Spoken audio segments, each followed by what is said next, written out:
This podcast is brought to you by Molten Balls, official ball of the UPSL.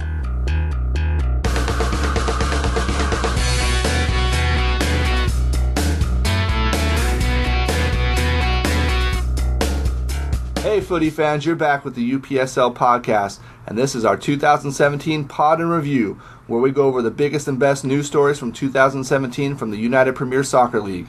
We'll talk about the big names, the big teams, and the big games that all affected the league this year. And then we're going to talk about the gifts that we want to see the UPSL have in 2018. We're going to look under the tree, we're going to rattle the lights, and we're going to see what Santa brought for the league next year. And then we'll come back with your feedback from social media. All that and a little bit more on this episode of the UPSL podcast.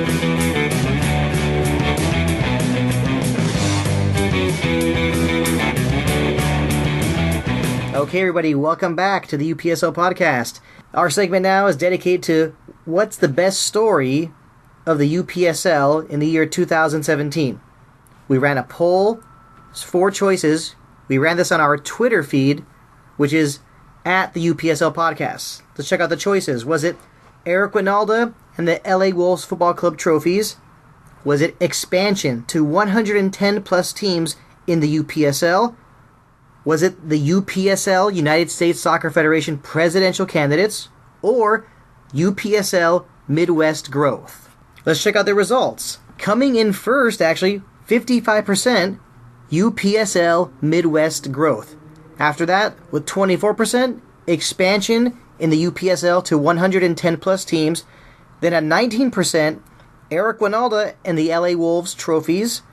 And finally, UPSL United States Soccer Federation presidential candidates. So Dennis, what do you think about this? I mean, I like the choices we had for our fans to vote on, but UPSL Midwest growth came out on top. I was actually kind of surprised that people didn't jump on Eric Wynalda and the Wolves, given that Eric's a big name right now in the presidential race, and given that Wolves did have such success this season, winning UPSL spring season, winning the Cal South State Cup, winning USSF Region 4, and making it all the way to the National Cup and finishing third place there, which is a big deal. And of course, all the UPSL expansion that's happening all over the country. I mean, teams are popping up all over the place. Florida, Texas, Michigan, Oregon, they're popping up really coast to coast. I'm just a little surprised that the people of the Midwest, the soccer teams of the Midwest, they were so ready for the UPSL, and I think it continues to show. I think what it also shows is that, as we know, soccer is really becoming very popular all over the country. But I think in particularly we could say that soccer is just getting so much bigger in the Midwest. I mean, you have a lot of people voting on this saying that without a doubt is the UPSL Midwest growth.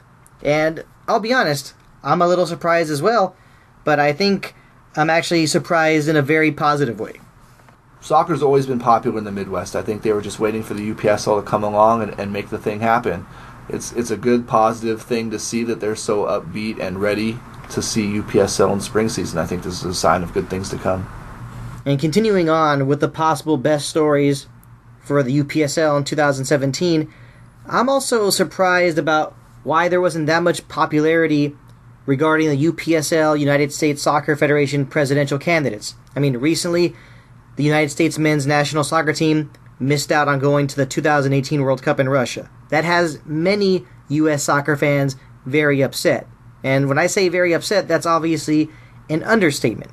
And yet, there was not a lot of voting, not a lot of popularity involving the UPSL, U.S. Soccer Federation presidential candidates. I mean, there might be 2 reasons. People are a little tired of the race right now. There's been a lot said about each of the candidates.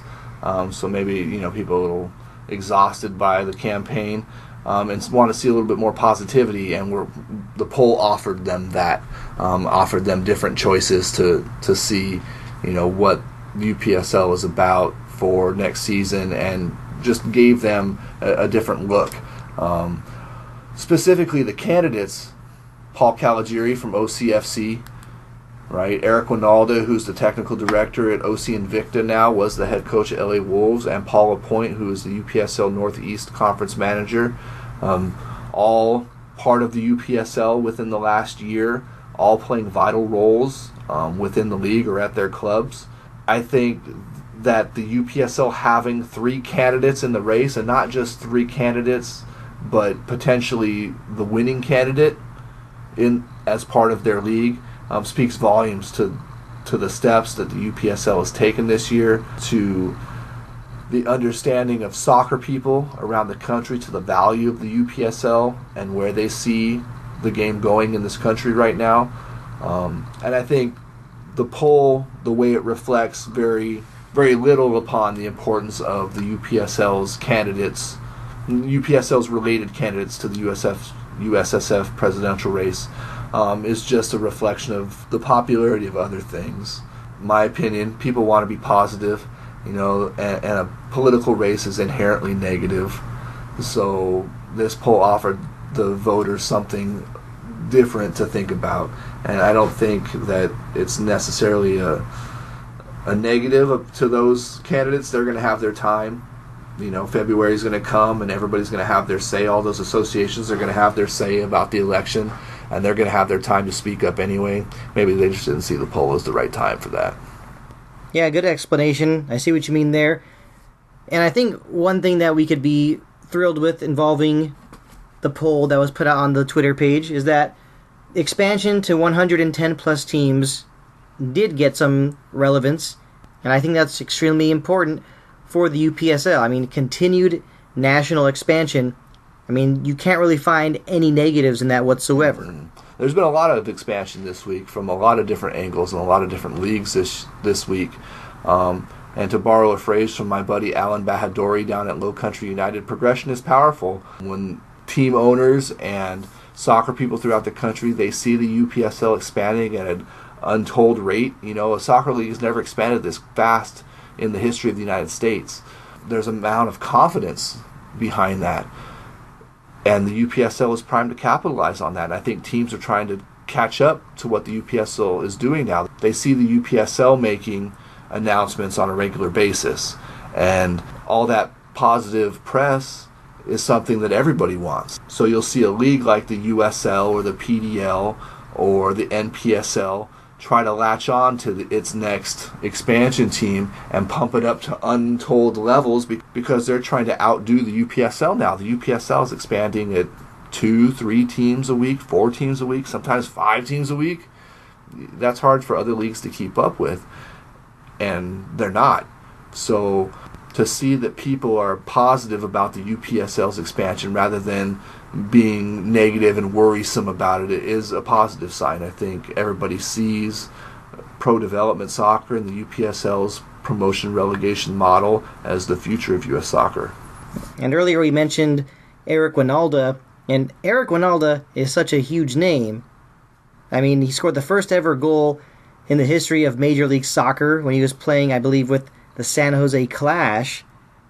And he played for the United States in the 1990, 94, and 98 World Cups. So when you hear Eric Wynalda, you right away know that's probably one of the biggest names in the history of the United States men's national soccer team.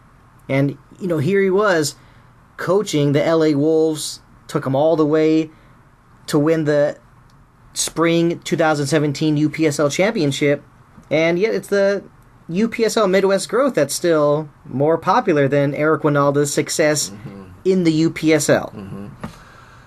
Eric is a special talent. I think everybody recognizes that, and what he did with Wolves is indicative of his coaching ability. He did a similar job with Cal FC and did a similar job with Atlanta Silverbacks several years ago, advancing them into the U.S. Open Cup. And he's got a track record. And I think having LA Wolves on his resume now, is something that the league can always say, hey, we at one point had the United States top goal scorer as a head coach in our league, as a technical director in our league, as a main figure in our league. And that's something that no other pro development league in this country can now offer. Who else has Eric Wynalda coaching for them? Who else has Eric Wynalda as their technical director? It's not some team in the NPSL. It's not some team in the PDL. And people will tell you, we don't want Eric Wynalda. Come on, man. Who doesn't want Eric Wynalda to be part of whatever they're doing in soccer? Sure, you may not want him at your specific club, but you would like to have him as a commentator for your league or as a, someone of value within your, within your soccer sphere. I think that immense knowledge of the game, unbridled passion, and I think that the UPSL and Eric Wynalda are a good fit. I really do. And when we get back, we'll be in the holiday spirit to talk about what the UPSL could expect gift-wise in 2018. The feeling's here that only comes this time of year. Simply having a wonderful Christmas time. Simply having a wonderful Christmas time. All right, everybody, welcome back in. And Art and I are going to talk about the things that we would like to see or the gifts we would like to give the UPSL in 2018. Art, there's one or two things that you'd like to see the league improve upon in 2018. What would that be?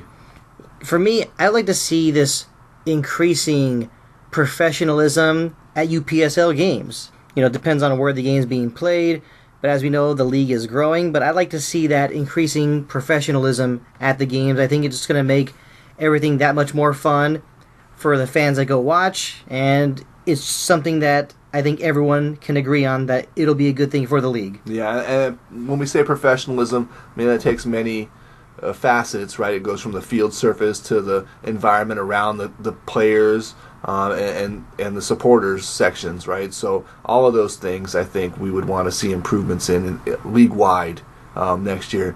For me, the gift that I would give to the UPSL teams is money. Everybody needs straight cash, homie, and if I was to be in a gift-giving mood, I would give everybody just a little bit of extra money to spend on the necessities. Teams need merchandise, teams need help, they need employees, they need extras, they need, more field time, they need a lot of things, so, and cash solves a lot of that. I agree with you on that one. Some people may think that's a, very quick, blunt statement if you want to call it, but the truth is, cash rules everything around us. Cash is king, baby. Cash is king. And when we come back, we're going to take care of your questions on Twitter.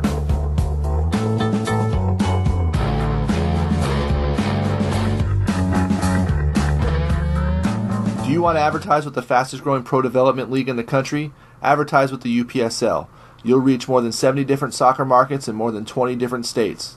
For more information, go to upslsoccer.com or follow UPSL on Twitter at UPSLsoccer.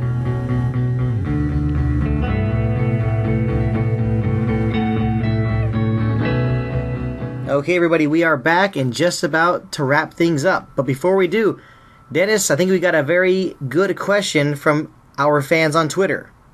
Yeah, Frank Kane asked us what's going to happen when the UPSL expands to 50 teams in Southern California. Will there be more conferences, 3 divisions?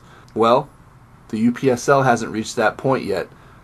But when it does happen, I think it's pretty reasonable to see there being 3 divisions in Southern California. That would be the first place where it would happen. The clubs are there. It's just a matter of the growth point right now.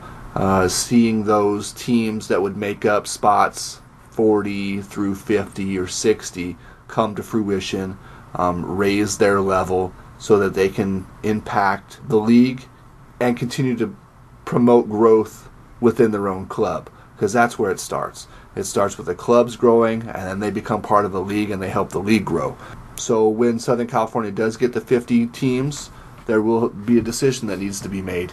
And more than likely, that decision will be to expand into a 3rd division. I like that idea very much. I think it would be great. I could envision that if more and more teams keep joining the UPSL in Southern California, there will be this very nice structured pyramid for the UPSL in Southern California. Sounds like a plan to me. And with that, everybody, that's it for this edition of the UPSL podcast. We have wrapped up year 1 of the UPSL podcast. It's been fun times.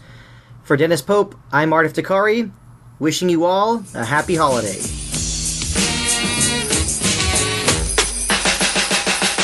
It's Christmas time in Hollis, Queens. Mom's cooking chicken and collard greens, rice and stuffing macaroni and cheese, and Santa put gifts under Christmas trees. Decorate the house with lights at night.